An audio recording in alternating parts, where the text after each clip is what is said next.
don't wait for a diagnosis, a catastrophe, a horrible thing to be the thing that pushes you from being a passenger to the driver of your life. I think what we've been through, Whitney, and shaping a life together, we've proven to ourselves and to others that you can be intentional about setting up a life that you want. And I think you've said it best.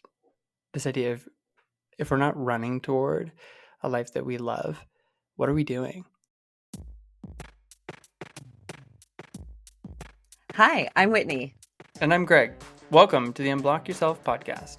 Too many of us are stuck on autopilot. We're following a path that seems like it wasn't our choice, leaving us feeling stuck even when life looks good on the outside. In each episode, we sit down with people who escaped autopilot and are unblocked. They share the stories about what they're doing now and what they did to get there.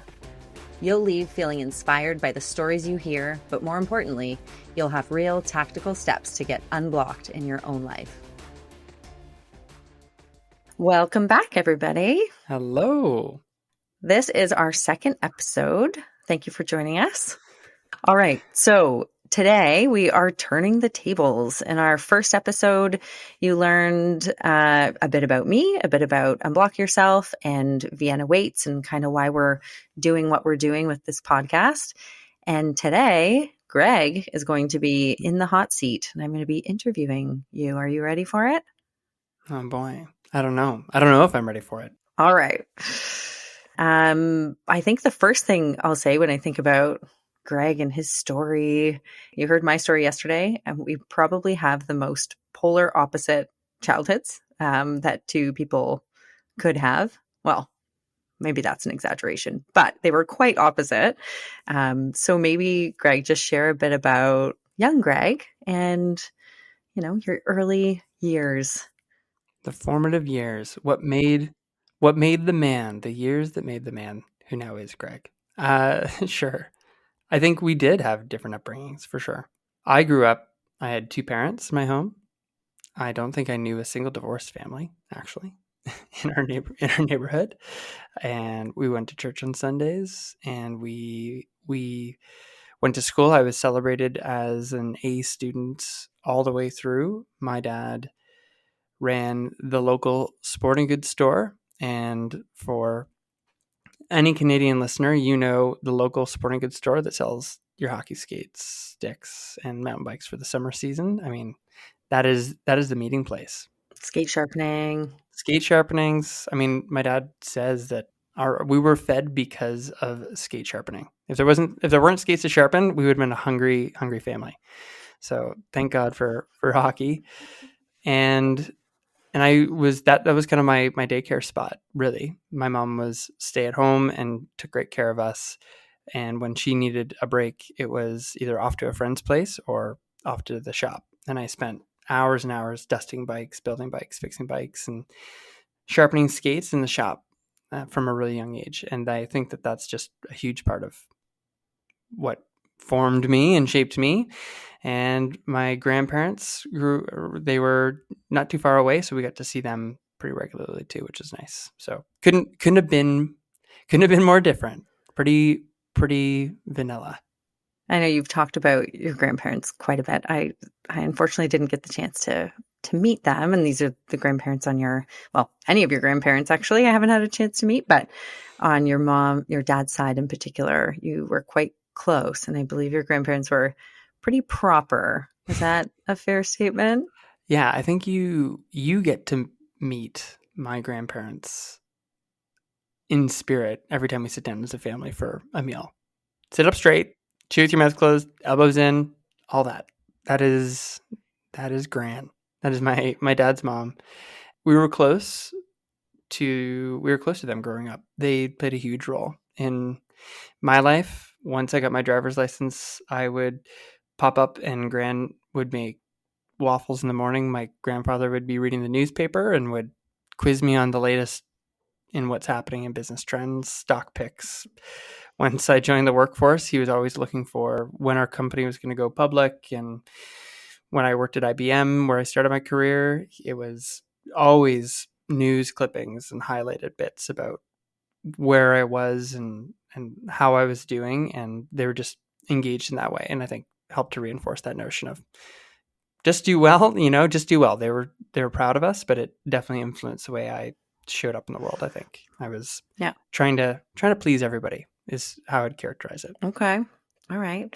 Yeah, it's funny when you say family dinners. I think that was a bit of a foreign concept a little bit. We had TV trays and TVs in our bedrooms and, Christmas probably we would have dinner, but yeah, it was a bit rare. But I have learned so many things about, eating at a table, certain rules. Pick the piece of bread or whatever is being passed to you that's closest to you. You don't take the one that's further. Oh yeah. All these little things that, that I've learned. Yeah. Our listeners need to know, if you ever know which side does the bread plate go on and which side is the drink, which is your bread plate, which is your drink. If you put your hands down on your lap and you just form these circles, sort of point your finger to your thumb, hold it down. The left side will make a B, and that is your bread side. And the right side will make a D, and that is your drink side. So hot tip, if you're ever at a fancy or formal dinner, that is where you find your bread and your dinner, or your bread and your drink. And that didn't come from my grandmother because we were just forced to remember that, but a helpful trick now that we can now teach the kids. So insightful. There you go. Tips and tricks with Greg Boyd. But I would say that I've never to this day, I've never had a TV dinner. So maybe we should do that sometime. TV trays? Yeah, sure. Yeah. I think there's some still at the family cottage up north. So yeah. We can give them a try. Yeah. Okay. So let's dig in a bit to schooling. And I guess, little teaser here, but you went to private school, and if you would have told me that I would ever marry someone that went to private school, I don't even think I knew private school was a thing until I was maybe well into my 20s. But yeah, if you told me I'd ever marry someone that went to private school, I would have laughed in your face. Yeah. I think if you told me I was going to marry somebody who was out in the smoker pit, I also would have laughed in their face. So you and me were match made in heaven. Yeah. Fair enough. Match made in heaven, the two of us. But tell our listeners just a bit about school, growing up, and then obviously like university and those years, which I think were pretty formative for you.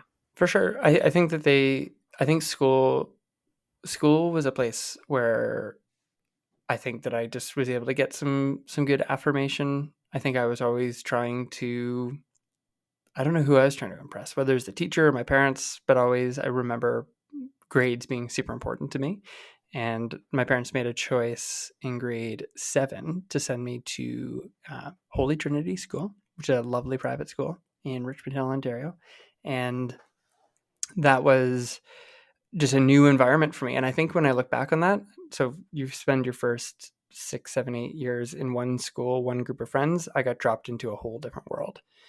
And this is actually a funny story. My dad was always a man looking for a bargain. And so he's a true entrepreneur, and he still is. He still is. And oh my God. Anyway, so many things that we could riff on in our life about how Ian Boyd shows up in our household, and it's great. Ian's my dad, but my grandfather, so my dad's dad, his neighbor either had passed away or he had gotten too old and couldn't drive a car anymore, and he had a 1970 Oldsmobile, like velvet interior, brown, like, you remember those cars that had the 3-seat front seat? Do you remember those? Oh yeah. Yeah. It's like a bench. Yeah. And like a dial to change, like you turn a dial to change the radio station. Like this was the car. And my dad said, this car has 20,000 kilometers on it. This cannot just be given away. Like this is a deal. And so my dad bought this 1970 something brown, shitty Oldsmobile. And my dad drove us to private school. So we carpooled. It was me and a few other kids drove us to fucking private school in a 1970 shitbox Oldsmobile. And you'd have kids rolling up in Mercedes and like Acuras and Porsches. And then we rolled up in that. Yeah, of course. I don't think I knew enough to be embarrassed when I went. But by the time I finished grade 8, it was the most terrifying thing to see that car pull up to pick you up. Like, I would just ask to get picked up by the road. And I think that was a context shift for me. I grew up in a really humble small town where nothing like that mattered, and got dropped into a place where it was a whole different world for me. And there were good people there, great teachers. I learned a lot, but I think the big learning for me was how to make friends, show up, and be a kind of different version of myself to a different version or different group of people, and then go home, play hockey with the boys, the Stovall boys back at home. And I don't think I had a really good sense of who I authentically was, but I was able to figure out how to be in both those different places. And I was bullied a bit, but I think it was never anything that shattered me, but I actually feel like getting picked on in those years, which again, note the Oldsmobile, was for good reason. And I was just an outsider. I think that I had other friends, and it never really rattled me too much, because I had other friends, and these people just didn't seem to be my people when I was there. Yeah. And you only went for 2 years, right? And then you got to grade 9, went to high school. Yeah. And from there off to Wilfrid Laurier University, which brought me to this fine town. And we talked about it in our last episode. We might have passed ourselves in the hallways. Pregnant Whitney, this pregnant girl. You just don't even look at the pregnant girl walking down the halls. When you're kind of in your early 20s, that's the last thing you want to think about. This is not a possibility. You're like, the bright future I have ahead of me. Yeah. All right. Awesome. So that's great context. I think you've been an overachiever. I think I'll say the word overachiever. You wrote a whole blog about it, which maybe you'll touch on, but you always cared a lot about your grades, and I want to say appearance, but it's not really, but just how you, how you show up in the world. I know that you had a stretch of time where you would describe your life as kind of on autopilot. And just share maybe a bit about that time in your life. Went to university. There's a lot that happened, I think, post university. Yeah. Well, a lot of life happened in those university years. My mom doesn't remember this, but when they were dropping me off on the first day of school, she turned to me when I was in the back seat, and she said, "This town doesn't know what just hit them." And she might have meant it not as a compliment, but I took it as a compliment. I think she probably meant it as a compliment, but as you would. Default. You're like, oh, yeah, I'm amazing. Greg is here. And I definitely tore into the university experience and looked to make the most of it. Made a lot of great friends and met Allison. And Allison and I met really early on in the first couple of weeks of university. We were on a committee together, and at Laurier at the time, I hope it's still the same way. You had to apply to be a volunteer for things, and it was cool to be a volunteer of things at Laurier, and I was able to get into some cool volunteer clubs. No smoker pit, and it definitely matched my sensibilities. And we met and really hit off a relationship. And I had a girlfriend at home at the time, and of course, turkey dump thing. And over the course of those 4 years, Allison and I did a lot of that together, and again with some great friends. But I think that's where, I think for me, things sort of, while I was finding this authentic version of myself, I was also starting to feel like, shit, I've got this woman who I think I might love, and what do you do next? You kind of get married, right? And you get a job, and like things just start to go. Life just starts to take you. So I started to line myself up for that. Graduate from university, great marks through the latter years of my schooling, and it was all about get a good job. Did that. Started my career at IBM. Get engaged, because our parents wouldn't let us live together until we were engaged, which seems laughable now.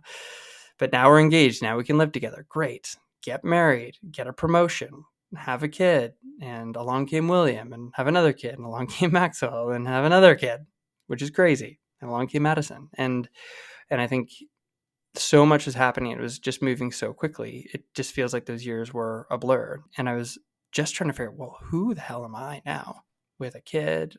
I'm trying to be an executive at a tech company, and I'm trying to achieve all these things, and that was an identity that I didn't really understand. Is it like how does Executive Greg now become Dad Greg? And yeah, how to balance that? This guy never wanted a minivan, a white picket fence, and like the puppy at home. That was never a thing that I wanted, but I don't think I ever said that. I don't think I ever voiced that. I think I knew that I didn't want a very quote unquote normal life, but I was just all in everything about being this overachiever, this person with a great marks, with a great job, with a great life, with a beautiful wife and beautiful kids. It's all about kind of fitting into a box. And so it was happening to me for sure. And so I think at this point, life's ticking along, right? Like anybody in the outside looking in, it's like these guys are crushing it. Totally. I think there's something that I always found fascinating in your story, which was when you and I met shortly after William was born. When we met, it's a genuine moment, and it's nothing romantic about it. But we met. Cole was 5 or 4 at the time, and you were in California and at a conference, and I was trying to figure out, how does Executive Greg become Dad Greg and husband Greg and all of the things that I was trying to balance, and seeing that you were an engaged mother, you're a successful person with a great career. I went, oh, there is a way to do that. I didn't have any real examples of that in my life, because a lot of the people that were around me were really young and having their kids, or were really old and had grown kids. I didn't have a lot of people around me with kids kind of in that 5 to 10 range. And meeting you did give me a bit of an aha moment of, oh, maybe there's a way to find a balance. Maybe you can travel to California, go to a conference, and be an engaged parent and a sort of a good partner and good parents and all those things. And maybe there is a way to blend that together. Yeah, but you were in California too. Right. Yeah. But I mean, I had support at home, and that was all in place. You were really on your own, but I mean, you were talking about the husband you had split up with and this great relationship that you maintained together, and the fact that you had navigated and found a way to support each other. It was a whole different context that was completely opposite from my kind of vanilla upbringing. And I thought, oh, there's different ways to do this. And it just felt like in that moment, I was intrigued at this idea that there's another way, I suppose. Okay. So I think let's fast forward. 2020 was a incredibly hard year for so many people, but you and your family in particular. So yeah, tell us a bit about what happened when 2020 hit. So I think it's relevant to share for some context that I was at a great company called Exonify, and we were on this exciting growth path, and you had actually joined the team, and we were both working there. And coming into 2020, it was, I had just been officially made a member of the executive team. Life is kicking along in a pretty good way. You would remember those were just some of, I think, the best years career-wise. We had a great team, and the company was just humming along. It was great. And coming into 2020, Alice and I had, I think, navigated, Madison was born. So we had William, Maxwell, Madison. We were out of the acute traumatic baby phase and into the pain cave of the early years of parenting, for sure. And I think it was intended to be a bit of a reset, moving into a new phase. So I think, we had been together for 15 years. We had grown up together. We had done so much. We'd been through so much life together.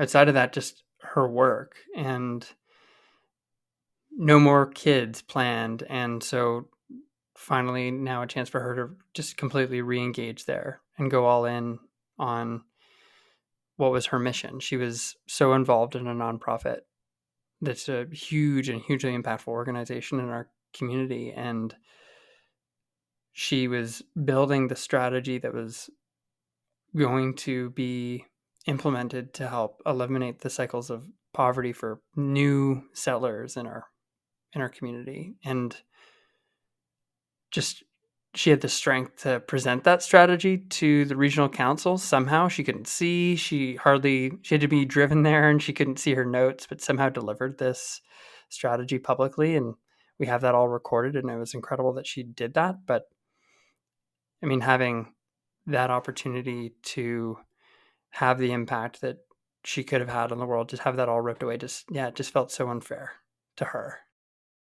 So at the end of, or I guess through the middle of January, Allison started to just get these headaches. They'd be terrible. I remember being horribly frustrated with her that she'd be in bed on a Sunday or on a Saturday. I'd be running around covering the kids, and I'd be bothered by that. Like, why is she still sleeping? And it was also strange as well. So I think I was just a bit frustrated about that. But then it got weird because she started to share that her vision was blurry. She couldn't see things properly.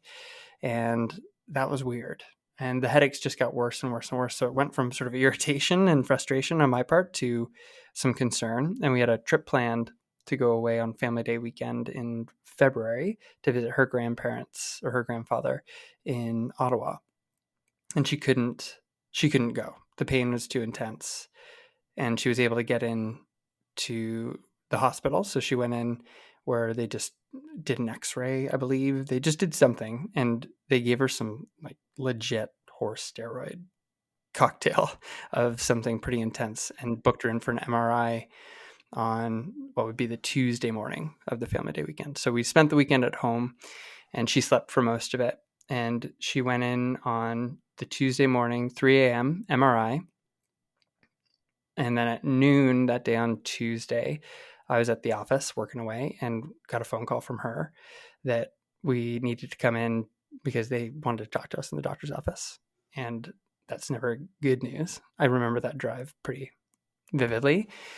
And we sat down with our doctor, and they said that she had a tumor that was growing on the base of her brain, so on her brainstem, and didn't know the severity of it, but did know that it was serious, and that was likely causing the headaches and the vision. So the next couple of weeks were just a blur of appointments, and we got the conclusion or the diagnosis that it was a high-grade glioblastoma.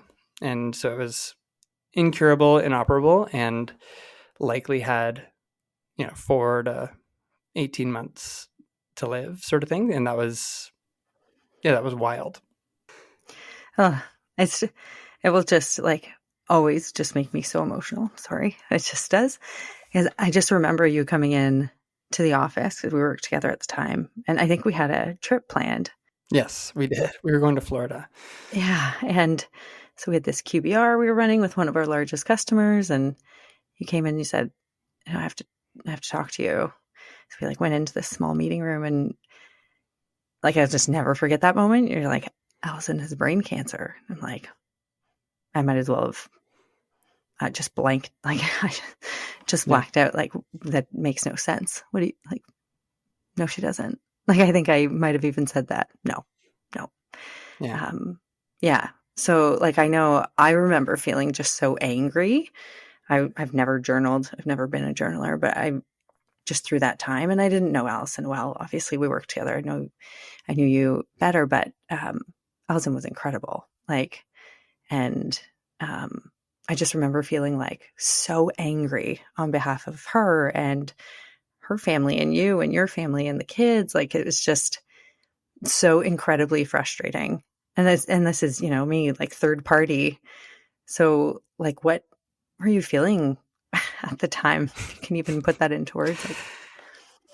Yeah. So I think this will serve for a whole and probably an entire conversation on its own, but to kind of go to the big picture of it. And I remember that conversation too. That was, hey, I think we're going to need to change our flights. It was just such a weird, hey, we're going to have to change this meeting and this big thing. And I think I was just trying to keep it all together. Yeah. For sure. Totally. And operating in different contexts. So we got that diagnosis. Her mobility was impacted immediately because of the biopsy that they had to do. So she lost the use of her legs really and the right side of her body, and her speech became really problematic.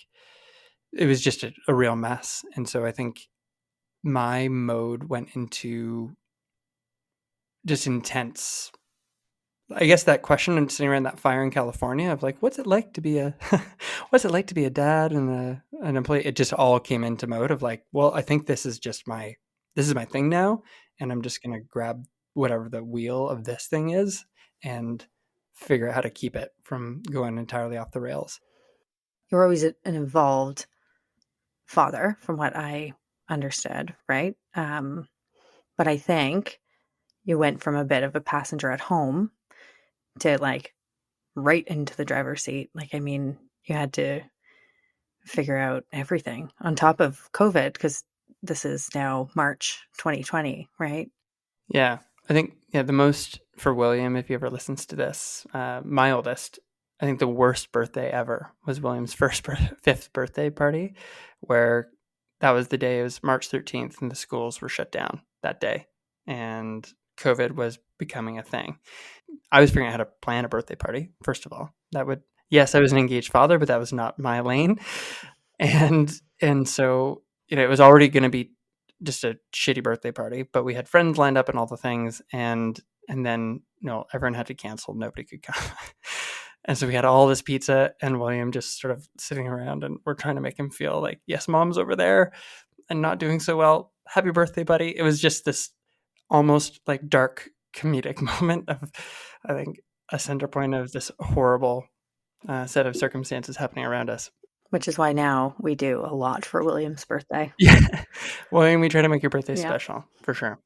And so I think the mode was, hardcore, just parent mode. And with the arrival of COVID, the business that we were both a part of, so Exonify, 50% of our customer base was retailers. So you had this pairing of crisis at home for me, and everyone starting to figure out what is this COVID thing all about. So crisis mode for everybody, but also the business was just now in panic mode. Will we be able to pay our bills? And our CEO approached me and was very empathetic and said, horrible what's happening, but could you, are you able to make some calls? Can we, how might you be able to lean in and support this? And I will say that actually was really helpful. So through the month of March and April, I think that being needed at work might have seemed like a kind of a ridiculous thing, but I think it was actually quite helpful for me. We kind of got things sorted on the work front, and then we got to May and concluded that there was no treatment really that was working or useful for Allison at that point. And so it was now moving her into palliative care at the beginning of May. Her parents brought her back to her family home in London for that. So that meant the kids could come home to our family home here. And I wrapped up work at the end of May, and Allison passed away in June. So just a day shy of 4 months from her diagnosis. And I was able to be there for that, which was, I think, a hugely impactful moment. I think that there's not many people with the shitty privilege of just being with somebody when they pass away, but it, I think, was closure and gave me, I think, the ability to process a lot of what was happening while it was going on. And I think what a lot of people didn't know too is that while Allison couldn't speak too well, she was quite impacted by the biopsy. We had these very very slow but very thoughtful conversations through the months of March and April. May there wasn't much left to say, but we were able to process a little bit, and she was able to articulate her wishes for me and how she wanted me to live and how she wanted the kids to be cared for. And one of the hopes she had for me was that I would not be alone, and that our kids would have somebody to raise them. Now I'm emotional. Yeah, I know. Me too. And I think people didn't know that. And so I think that talk about going from autopilot in my own life to stepping to the driver's seat. I think that forced everything to come into just acute focus, and being given kind of marching orders from your wife makes it pretty clear what you need to do next. And I think what was challenging as people were dealing with COVID on their own terms for their own families was people didn't know how to support and didn't know how to help and didn't know how to lean in for me and for the kids. And I hold nothing against anyone. And some of you might wind up listening to this, and I hope you do and find it kind of in some way maybe freeing, because I think people just didn't know how to help. And I think some of the people who are closest to us just weren't there and couldn't be. They just didn't know how to be. But I think you and a small handful of other people figured out how to be supportive and how to show up. And I think that just meant the world to me and to the kids, and just reshaped what life was going to be like on the other side of this crazy time, whether it was dropping off food or playing a late night euchre game, Virtually to COVID. be clear, and just being available. I think that helped to show me, and then help me to show the kids that there's another side to this, and that things were going to continue, and that we would have a new chapter in our life as a family. What that meant for me professionally, I think, was a bit of a question mark, but I think I had all the clarity I needed in terms of what was important to me.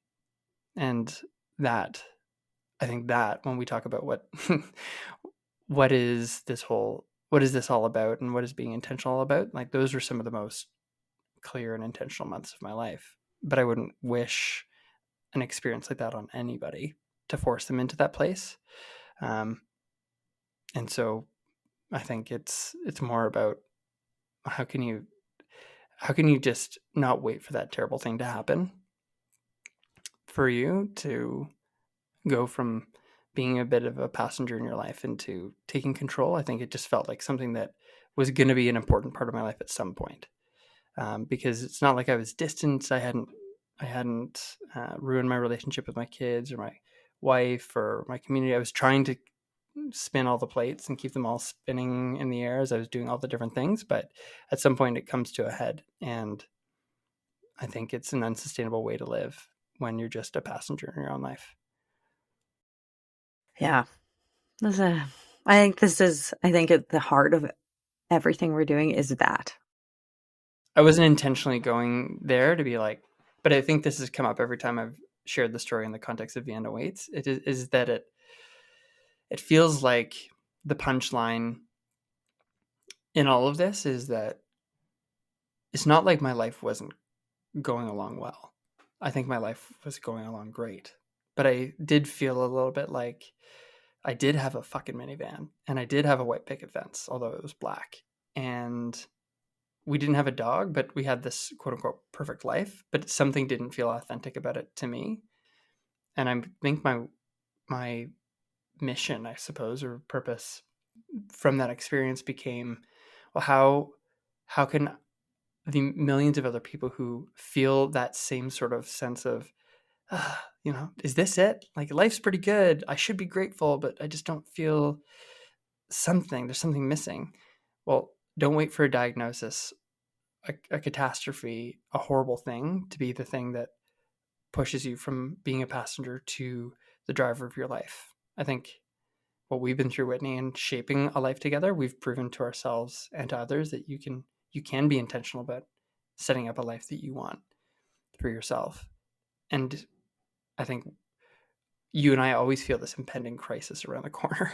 It just feels like we don't know what the next chapter will bring. And so it feels like every day is so precious.